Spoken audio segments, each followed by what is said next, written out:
5 mythes sur le gym auxquels vous devez arrêter de croire. Le premier, c'est que votre progression sera linéaire. J'avoue que par moments, j'avais une bonne semaine, j'avais un bon mois, et puis je me disais que ce serait comme ça toute l'année, sur plusieurs années.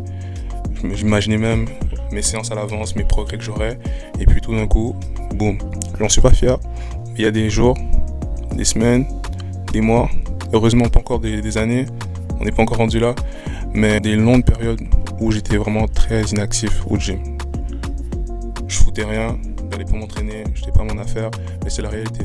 De vous dire que votre progression sera une ligne droite vers le sommet, vous allez toucher les cieux d'aussitôt, dans un rien de temps. C'est plausible, mais c'est improbable. Donc, c'est pas pour vous décourager, c'est juste pour vous faire changer de perspective et d'être indulgent avec vous-même, réaliste. De vous dire que vous avez du potentiel, mais ça va prendre du temps. Alright? Il y a des jours, je suis très très motivé, il y en a d'autres, je suis moins. C'est pour ça que je crois beaucoup dans les workouts de merde. Il y a des workouts très très merdiques, mais des jours merdiques. Je les redoute plus que tout, parce que je sais que c'est très très difficile à surmonter, mais j'ai une règle pour ça, j'ai une technique. Je fais acte de présence. Donc, imaginez que vous avez un cours auquel vous n'avez pas envie de faire. Vous allez en classe, vous vous présentez, vous prenez les présences, et à partir de là, vous décidez si vous voulez partir ou rester. Et étonnamment, le plus dur, c'est de se présenter. Essayez-le, vous allez voir. Vous mettez les pieds dans le gym, tout à coup, le son des haltères, les sons des machines, le son de la musique. C'est attrayant. Vous êtes dans le mood, vous vous lancez, et comme par hasard, vous avez un bon workout. Est-ce que je le fais tout le temps? Non. Et des fois, je me fais surmonter par ma paresse. Je suis humain à la fin de la journée, mais ça se travaille. Alright? Voyez-le un peu comme les marchés boursiers. Ça monte, ça descend, ça fluctue, c'est volatile. Ça reste pas en place. Et remarquez, je fais vraiment le parallèle avec la finance, mais en général, le meilleur placement, le meilleur investissement que vous pouvez faire, c'est sur des actions qui sont quoi? Qui ont un petit rendement. Parce que c'est garanti, à peu près, que ça va continuer à monter. Alors que sur un gros investissement, qui monte, qui descend comme des montagnes russes, au long terme, c'est pas concevable. Donc, faites le bon choix. Alors, le deuxième, c'est si vous vous entraînez depuis un moment, vous avez un physique que vous cherchez à améliorer et que vous avez un groupe musculaire qui est un peu à la traîne, c'est votre tendon d'Achille. Vous dites que vous voulez le rattraper. Pour mon cas, c'est mes pecs, j'ai eu vraiment de la difficulté à les faire grossir. Donc, prendre des bouchées doubles,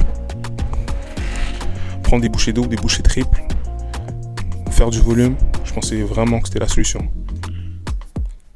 Ça marche à un certain degré, mais il faut savoir que le muscle, on ne peut pas le précipiter. Il y a un maximum que vous pouvez faire. Et puis, si vous dépassez ce maximum, là, ça devient nuisible. Vous vous tirez dans le pied, c'est contre-productif.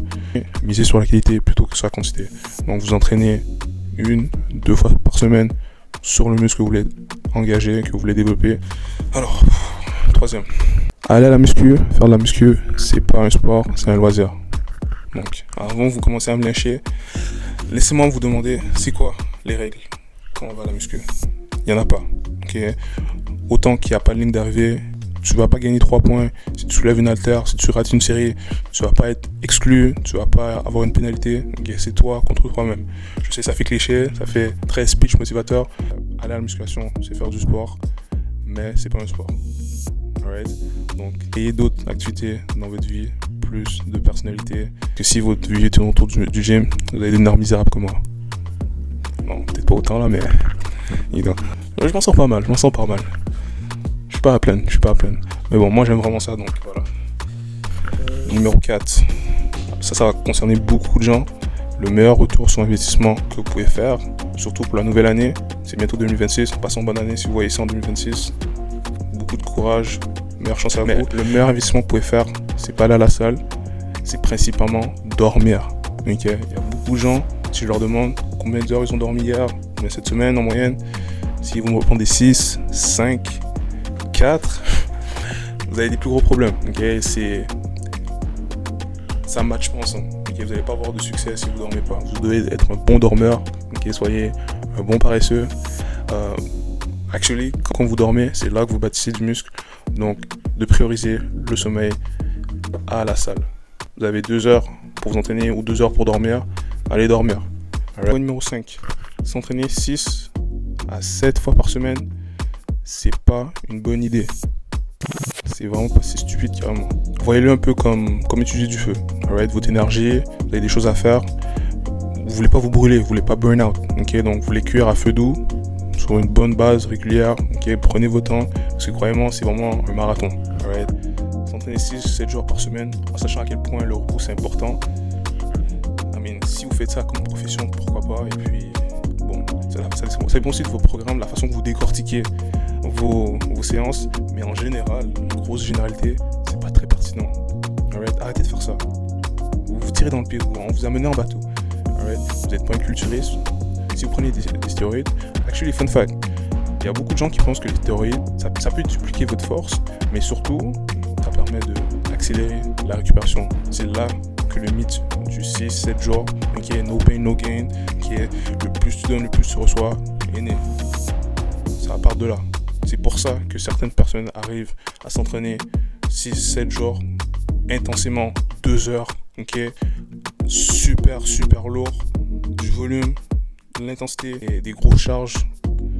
En général, un à la fois. Okay, les 3 en même temps, c'est louche. Right? Surtout sur 6 ou 7 jours. Maximum 5 jours pour moi.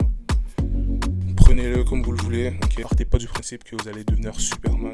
Right? Que vous êtes Superman, vous êtes un humain comme les autres. Et puis, je pense que ça va vraiment vous frustrer de voir que ça marche pas. Étonnamment, si vous commencez, sincèrement, vous allez avoir beaucoup plus de progrès. Vous n'avez vraiment pas besoin de faire autant pour avoir des progrès si vous commencez. Franchement, le début, c'est la phase la plus facile. Parce que plus vous entraînez, plus vous avez besoin d'en faire beaucoup pour avoir autant de résultats. Okay? Et ça diminue. Right? Donc, les premiers mois, années, c'est les plus explosifs.